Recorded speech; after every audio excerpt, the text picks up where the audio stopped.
Yo, what's up, everyone? Welcome back to another episode of Unfucking Your CX. I am your host, Zack Hamilton, and I am really excited for today's conversation.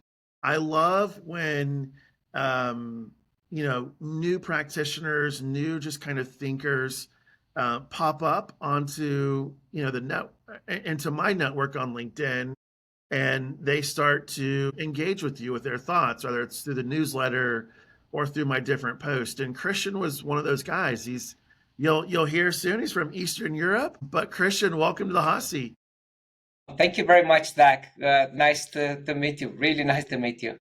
Yeah, it's been really fun engaging with you over the last couple of weeks. You've been, thoughtfully just kind of replying. Sometimes it's a little bit of a debate on on a specific topic, but I love that some of the new thoughts that you're bringing to the conversation.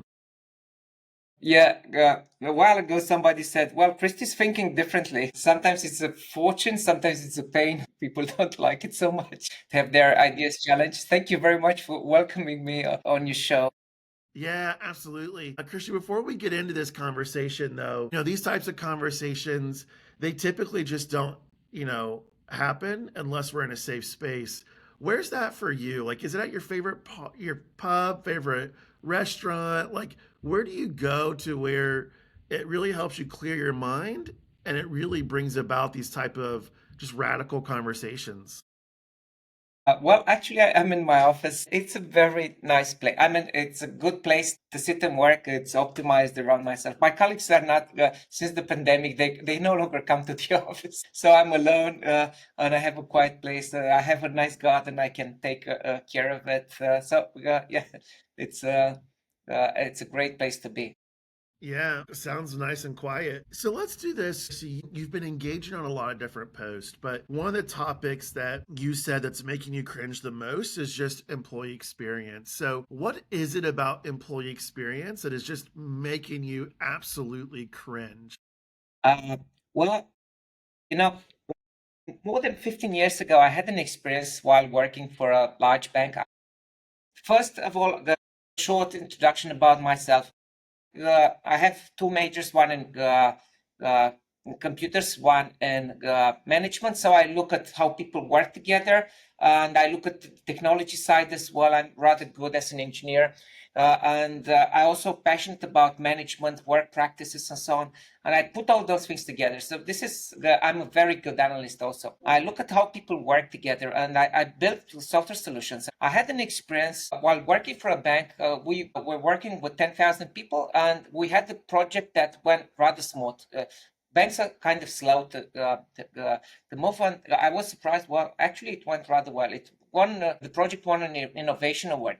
At the same time, I spoke with a friend of mine who was working for a different bank, which was half the size. And he told me every time we try to change something, it's very painful. It's painful for us. He was in sales support.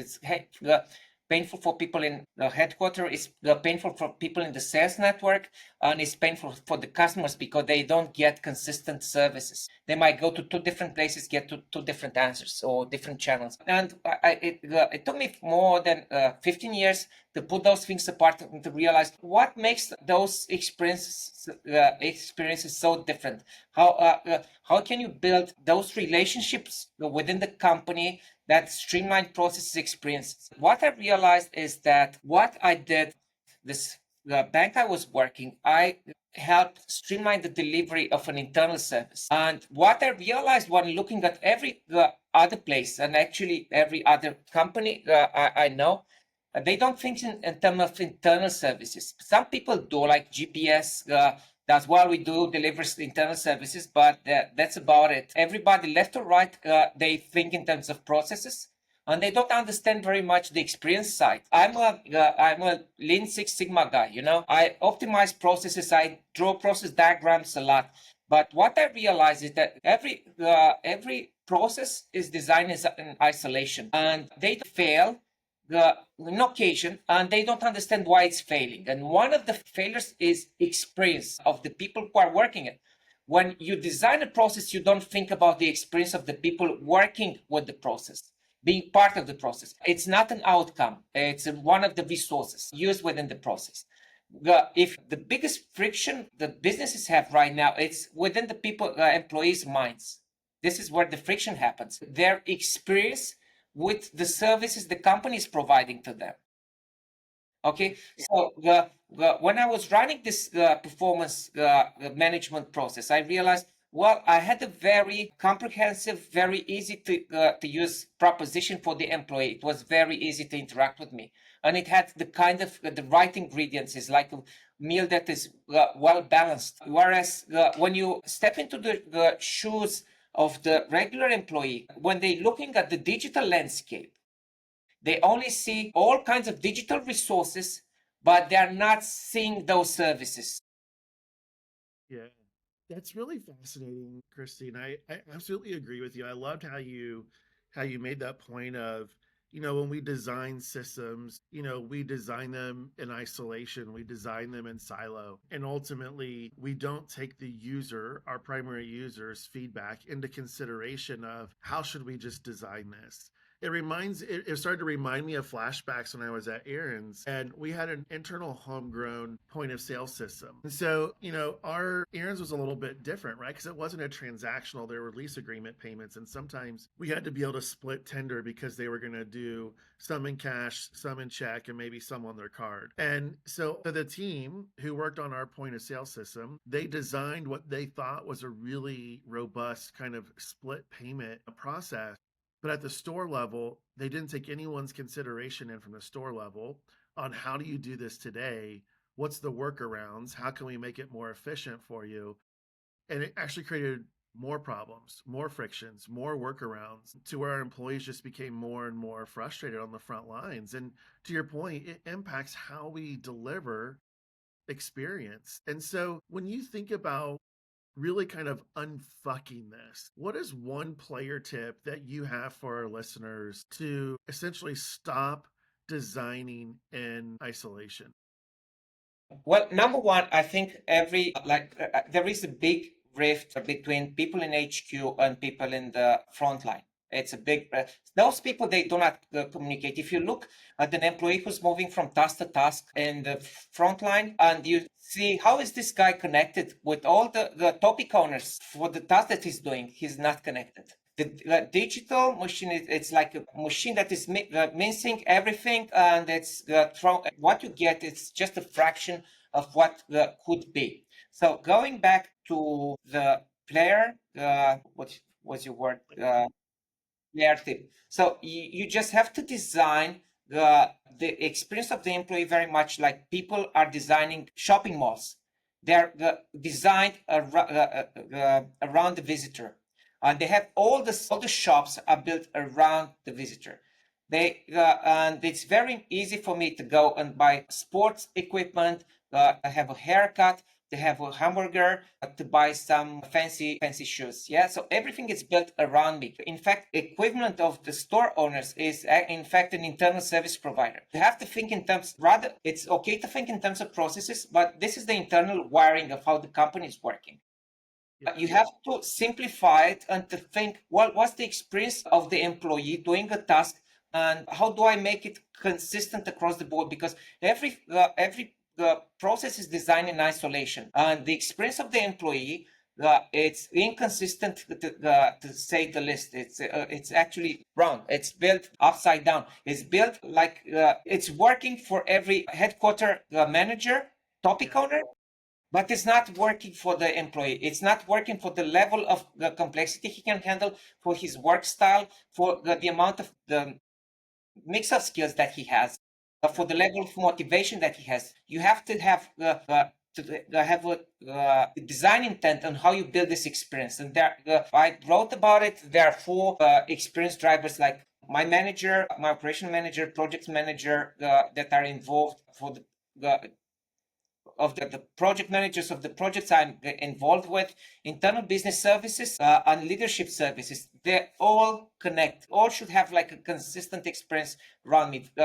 Just like a shopping mall has different experiences. It's not like everything is exactly the same. Yeah, absolutely.